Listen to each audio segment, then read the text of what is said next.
Oi, pessoal, tudo bem? Nós vamos gravar essa aulinha, né, para vocês, é sobre a Primeira República, né, eu estou usando aquele materialzinho que está bem resumido, tá, que eu fiz para vocês, tá? Vamos começar então hoje a falar de Primeira República ou República Velha, tá? Para a gente lembrar um pouquinho, a República Velha, ela começa em 1889 com a proclamação da República e ela vai até 1930, tá? Com o início da Era Vargas, com a Revolução de 1930, tá bom?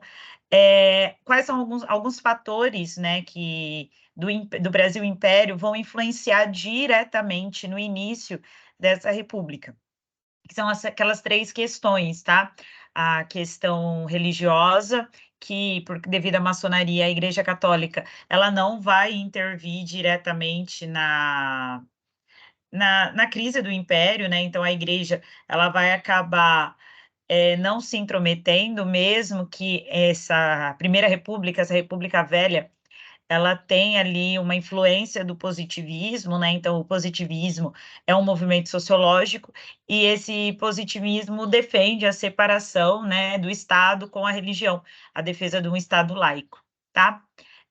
A segunda questão é a questão militar, né? Que os militares, após a participação deles na Guerra do Paraguai, eles vão querer ter uma maior participação política e vão acabar não tendo, né? Porque é um império, o imperador não ia dar esse espaço para eles, então os militares acabam meio que indo a favor do movimento republicano, que era o modelo político dos Estados Unidos, tá bom?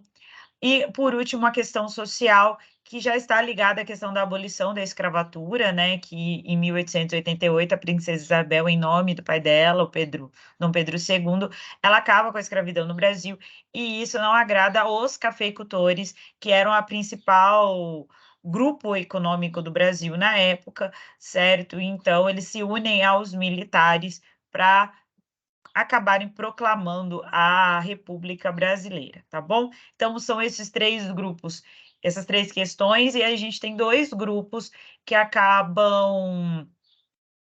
que vão acabar dominando politicamente esse momento, tá? Que são os cafeicultores, né, e os militares. Então, vamos começar aí a gente falando da Primeira República, tá? A primeira coisa que eu quero chamar a atenção de vocês é para a bandeira do Império, tá vendo?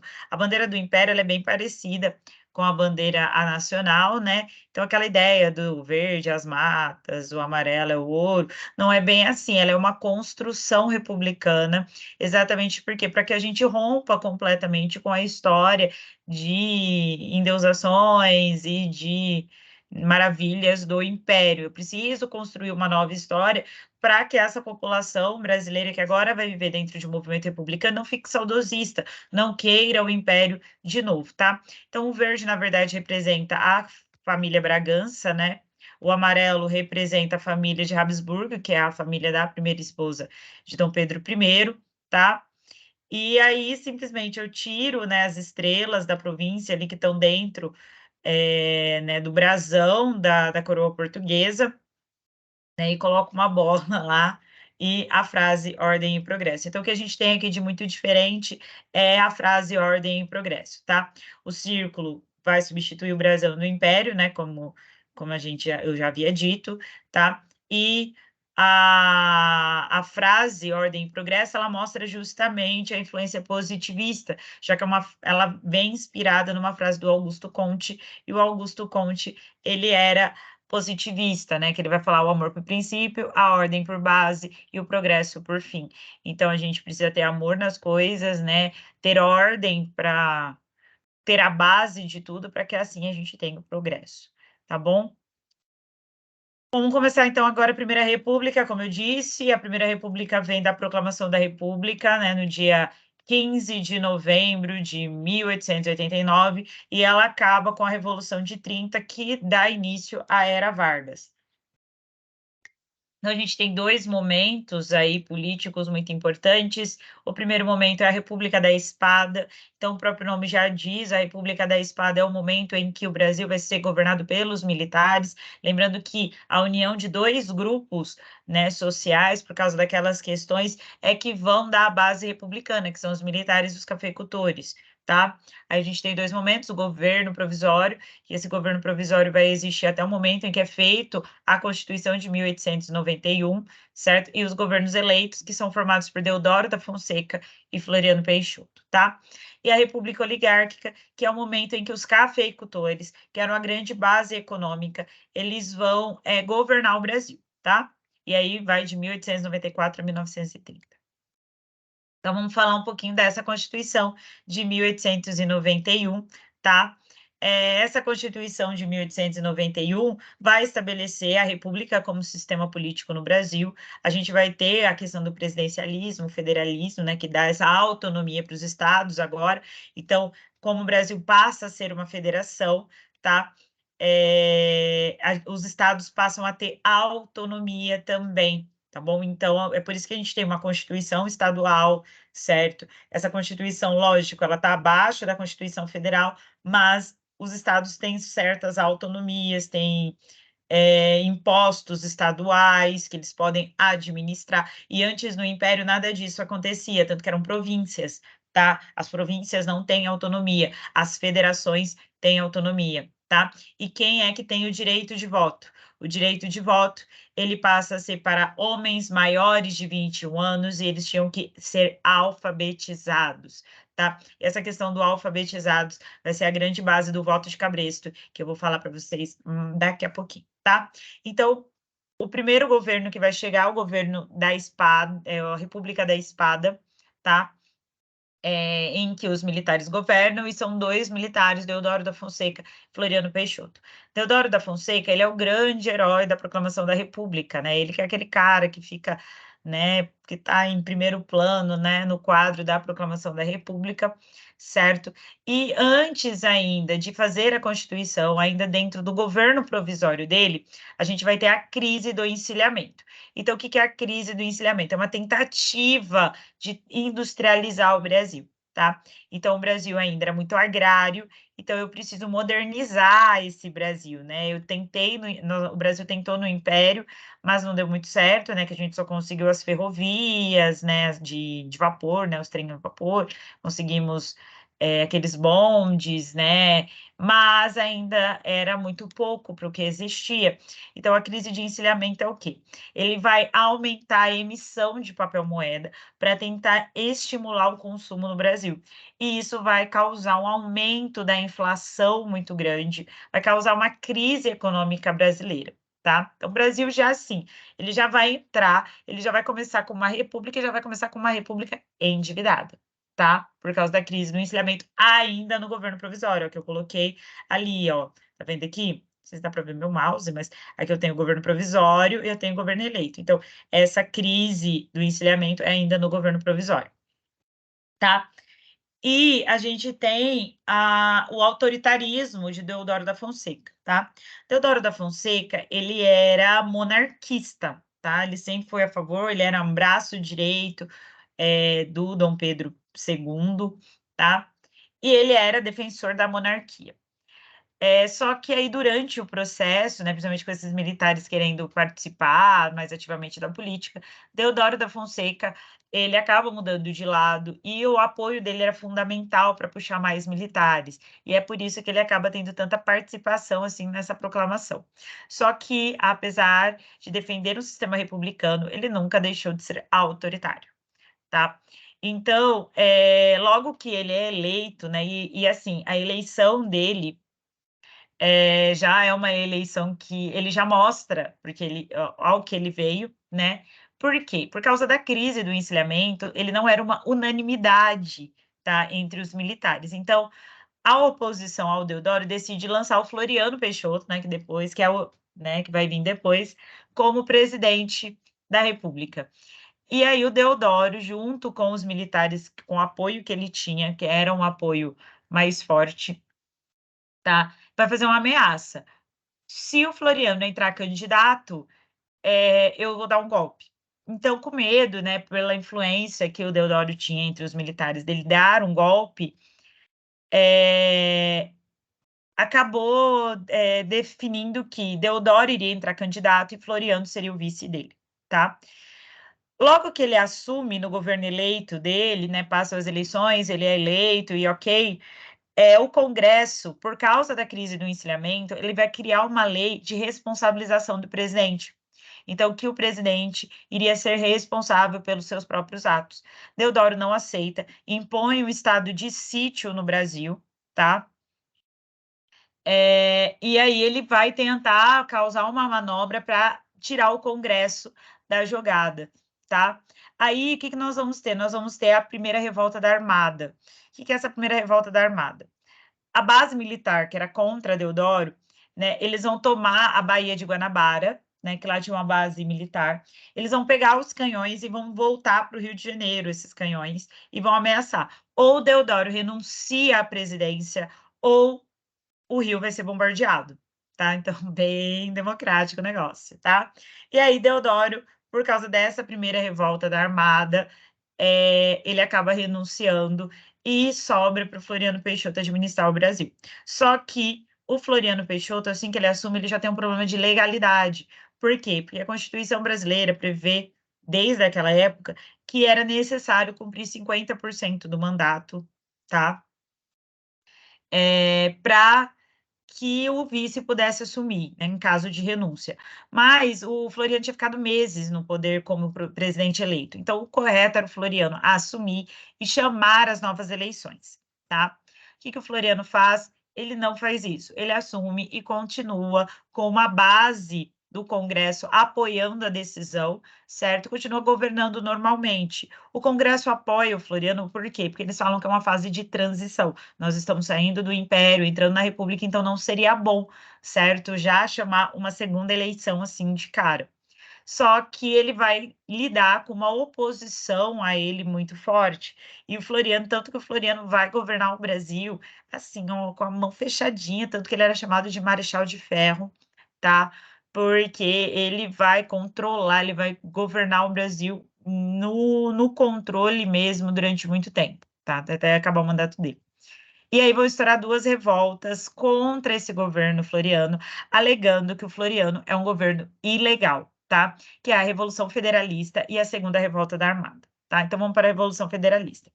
A Revolução Federalista é uma revolução que ela vai acontecer, ela era um problema, na verdade, interno no Rio Grande do Sul, certo? Entre dois grupos, o Maragafos e os Pica-Paus, tá?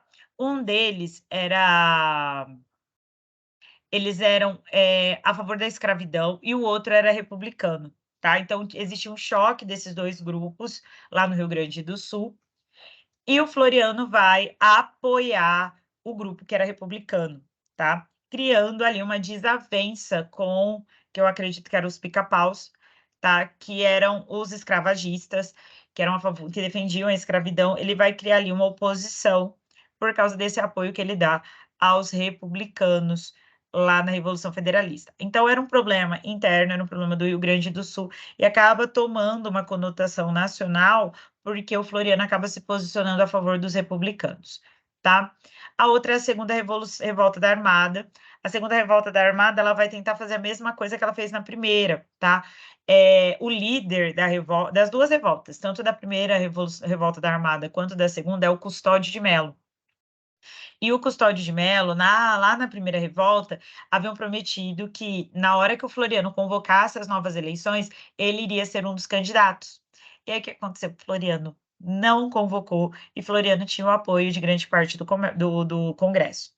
Então, é aí que estoura essa segunda revolta da Armada, que é novamente os militares na Baía de Guanabara, voltando os canhões para o Rio de Janeiro e ameaçando bombardear o Rio, caso Floriano não renunciasse. Só que Floriano foi mais esperto que Deodoro, tá? Ele pegou e mudou a capital do Brasil, deixando de ser o Rio de Janeiro e indo para Paquetá, tá bom? Para Paquetá não, para Paraty, tá bom? Indo para Paraty. Então, Paraty foi a capital do Brasil aí por um tempo e falou: vai, bombardeia. né, mais ou menos isso. Então, ela acabou perdendo esse fôlego quando ele muda, a capital do Brasil. Quando acaba, os 4 anos do governo aí, que seria Deodoro e Floriano, Floriano convoca novas eleições, aí a gente não vai ter um presidente militar eleito, tá, vai ser um cafeicultor, e aí bota fim à República da Espada, iniciando a República Oligárquica, tá. República oligárquica, a palavra oligarquia, ela representa governo de poucos, tá. Então sempre que vocês virem esse termo, oligarquia, a oligarquia sempre é uma família ou um determinado grupo social que vai ter o governo. No caso, vai ter o poder político. No caso aqui, quem tem o poder político são os cafeicultores específicos. E essas daí são as 4 bases que vão sustentar, esses cafeicultores tanto tempo no poder, que eles vão de 1894 até 1930, tá. Então, o primeiro aqui, ó, é a política do café com leite. Então, o que que é a política do café com leite? É o revezamento de poder entre São Paulo, que está vestido de preto, tá, que tinha como principal atividade econômica o café, e Minas, vestido de branco, que tinha a principal atividade econômica o leite. E aí eles se revezavam no poder, era um mandato de 4 anos sem direito à reeleição. Então sempre um presidente acabava indicando outro presidente para entrar no lugar dele, e esse presidente, por exemplo, se um ano era São Paulo que estava alguém, né, um presidente de São Paulo na presidência, para o próximo mandato ele indicaria um mineiro para entrar no lugar dele, tá. Mas Larissa, como que eles vão garantir que essa pessoa que foi indicada pelo presidente anterior, realmente ganha as eleições? É aí que entra as outras estruturas, tá? Como a política dos governadores. A política dos governadores é uma política de favores, a base dela são os favores, tá? Então existiam os eleitores do município, esses eleitores, eles eram vinculados a um coronel, tá? Que aí vem a base do coronelismo, que eu já vou falar sobre isso. Aí esse coronel, ele vai conseguir voto para o governador de estado. Este governador de estado consegue, né, juntando todas as áreas que ele tem, consegue voto para o presidente. Aí o presidente dá apoio político para o governador, que dá apoio para o coronel e acaba fazendo aí favores, certo? Atendendo às necessidades desses coronéis. Então, é uma política com base na troca de favores, tá bom? O coronel consegue voto para o governador e para o presidente, e esse presidente e esse governador acabam, conseguindo aí, fazendo alguns favores para esse coronel, tá? Então, quem é o coronel? Tá ali que é o coronelismo. O coronel, ele é um poder local, tá? E nesse poder local, ele tinha os empregados dele, as pessoas que dependiam economicamente dele, que viviam na total miséria, tá? E ele acaba induzindo essas pessoas a votarem, no governador, no presidente que ele queria, que ele acabava decidindo aí. E caso essa pessoa não votasse, ela poderia sofrer sanções, ela poderia sofrer porque eles eram violentos, então eles tinham uma milícia própria, então eles tinham os jagunços, né, que era chamado de jagunço na época, tá, que fazia o trabalho escuso aí, o trabalho sujo para esse coronel, tá. E ele era chamado de coronel por isso, ele não tinha patente militar, tá, mas ele era respeitado, era chamado por esses empregados dele, por essas pessoas que dependiam dele, de coronel, tá. E o voto de cabresto é o voto induzido pelo coronel. Então, o coronel levava o seu trabalhador ou a pessoa que dependia dele para votar em quem ele queria, tá bom? Lembrando que só podem votar os alfabetizados. Como na época a pessoa provava que ela era alfabetizada, ela só tinha que escrever o nome. Então, o coronel, ele começou a mandar a filha dele, na época, para os cursos de normalista, que é o quê? Você ser professora, você ensinar a pessoa a ler e escrever, né, a professora ali que a gente hoje chama do ensino fundamental 1.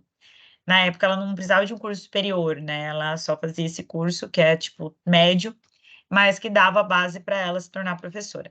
E aí ela ensinava os empregados do pai a assinar o nome, e aí ele podia votar a partir do voto de cabresto, tá. Então também isso aí é repertório para falar sobre mulher, a importância, a entrada da mulher no mercado de trabalho, tá.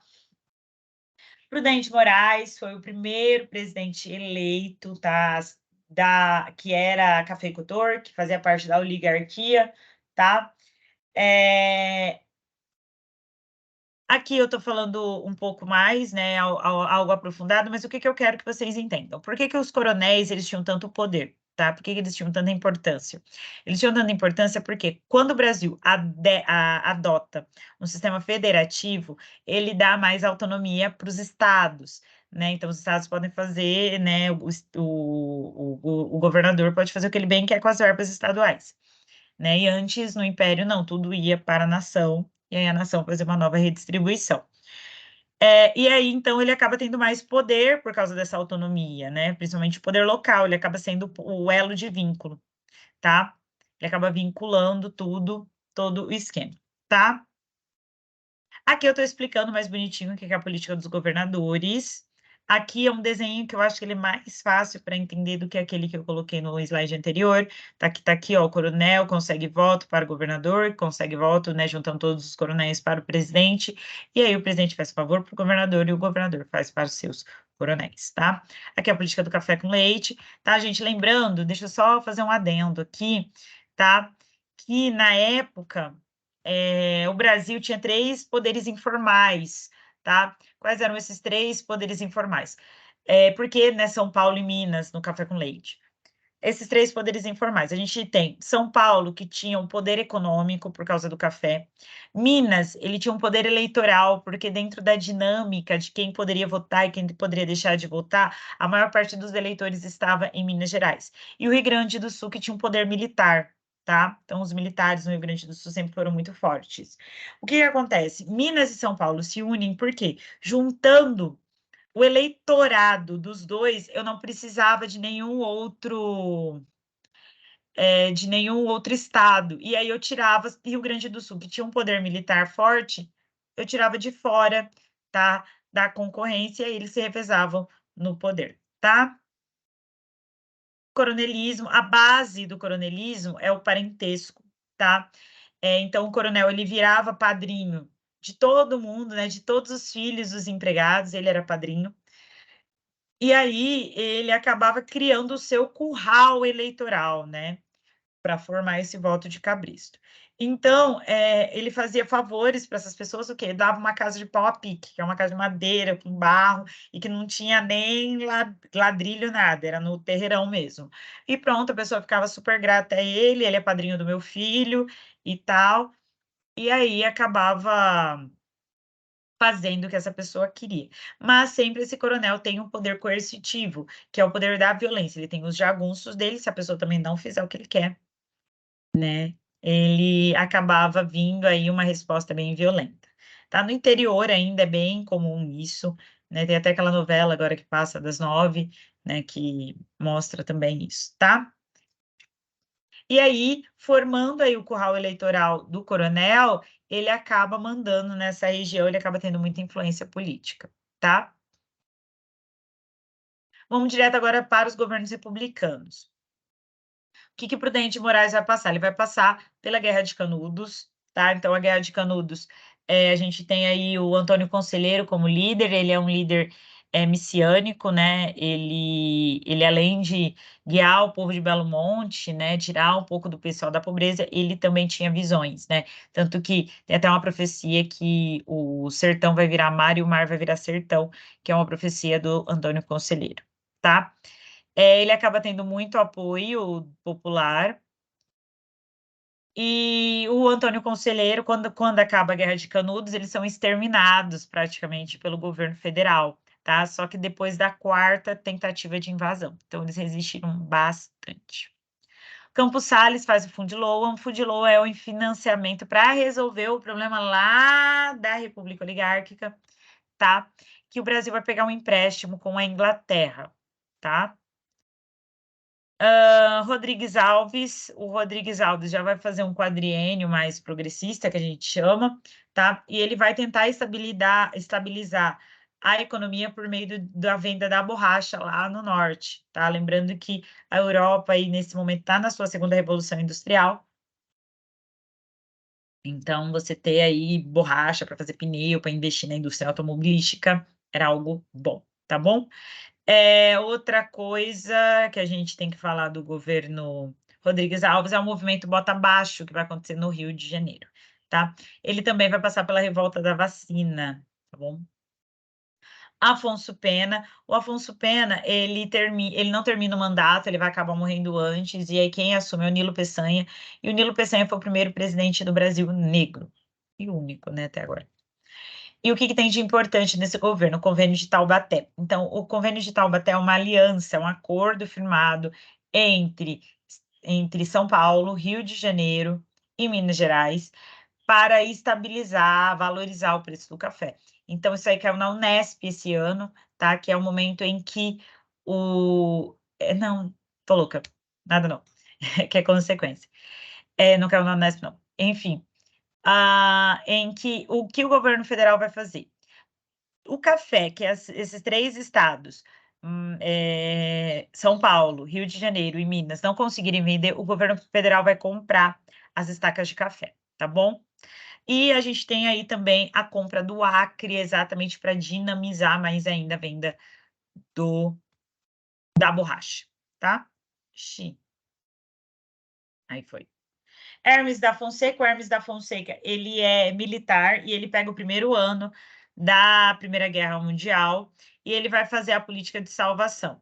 Então, o que é as políticas de salvação? É intervenções militares no Rio, São Paulo, Alagoas, Ceará, em várias partes do Brasil, tá? Ele vai fazer intervenções militares. Outra coisa é a revolta do Juazeiro, que é a revolta do Padre Cícero, e a revolta da Chibata, que é uma revolta urbana que vai acontecer por causa da Marinha, que é liderada por João Cândido, tá? E ele vai pegar o início aí da Primeira Guerra Mundial, mas deixa a bola para o Venceslau Braz, tá? O Venceslau Braz, ele vai começar aí na Primeira Guerra mesmo, um processo aí de industrialização por meio de bens, de produtos de substituição. Então, eram produtos que, devido à Primeira Guerra Mundial, os países europeus estavam com dificuldade de exportar para a gente. Mas eram produtos que tinham que ter o quê? Pouco custo, tecnologia barata, e o Brasil começa a fabricar porque a gente não tem de onde tirar, tá bom?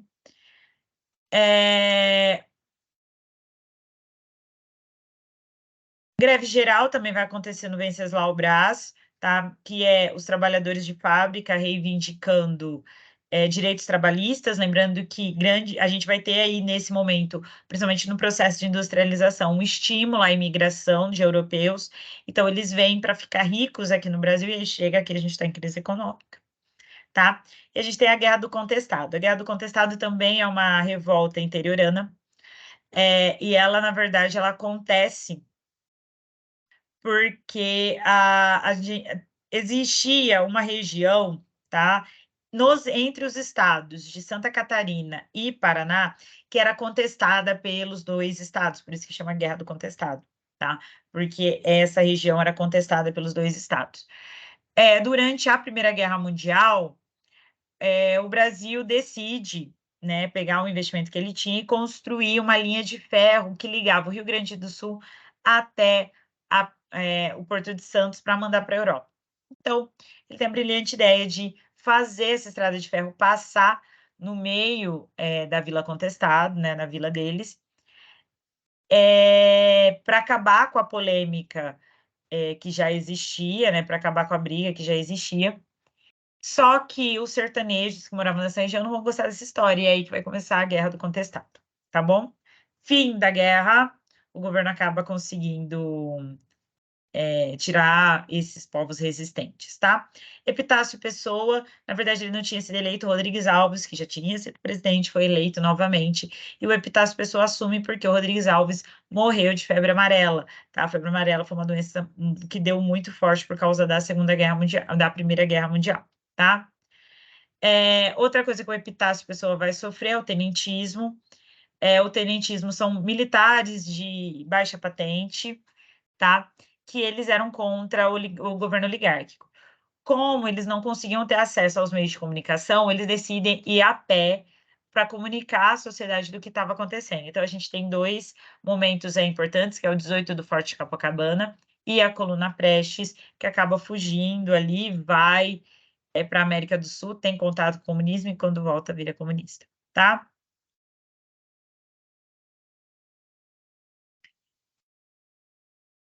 Bom, Arthur Bernardes, a gente vai ter o movimento do cangaço, tá? O movimento do cangaço, nesse momento, ele é liderado por Lampião e Maria Bonita, mas o cangaço já existe desde o século XIX. Mas no século XIX ele era financiado pelos coronéis para eles conseguirem mais terras. Então eles viam algum sertanejo, alguém morando ali há muito tempo, eles pagavam para alguém lá e derrubar a casa, estuprar as mulheres, enfim, botar o terror para essa pessoa ir embora, tá? Agora, com Lampião e Maria Bonita, ele vai ter um caráter mais dúbio, ele vai meio que ser um Robin Hood. Ele ia lá nessas fazendas, tirava dos ricos e dava para os pobres. Então, tirava alimento, pegava alimento, saqueava e dava para as pessoas pobres que tinham sido expulsas dali, tá? Esse que é o cangaço. Aí a gente, movimento, Luca. Governo Washington Luiz, o governo Washington Luiz, ele vai criar uma política de estabilização, trocando a nossa moeda, que era réis, para cruzeiro, tá? Só que o Washington Luiz vai lidar com a crise de 29, tá? Que vai ser aquela catástrofe para os países subdesenvolvidos. E aí vai quebrar o setor do café, e aí o Cruzeiro não começa a não socorrer esses cafeicultores, tá? Então, o Washington Luiz, ele fica com medo, porque ele é paulista, né? Tanto que a gente tem a rodovia aqui que chega em Rio Preto, chama Washington Luiz. Ele era paulista e ele tinha muito medo de dar o poder para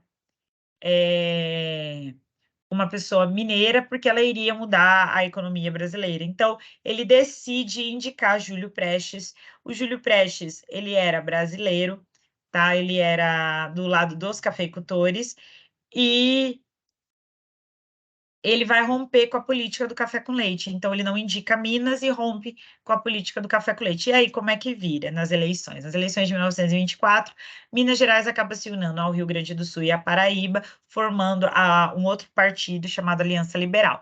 Então, eu tenho aí, nas eleições, Getúlio Vargas representando a Aliança Liberal e Júlio Prestes representando aí essa São Paulo, né? Representando São Paulo. Então, Júlio Prestes acaba vencendo as eleições.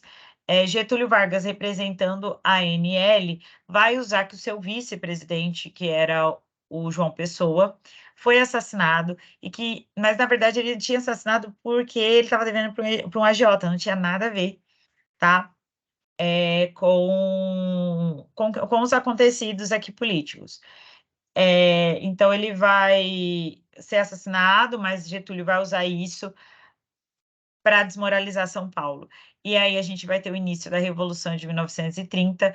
A Revolução de 1930 tira os militares da cadeira, coloca Getúlio Vargas e é o fim da Primeira República. Certo, pessoal? É isso que a gente tem para agora, tá bom? Então, um beijo para vocês. Qualquer dúvida, me manda uma mensagem e até já já.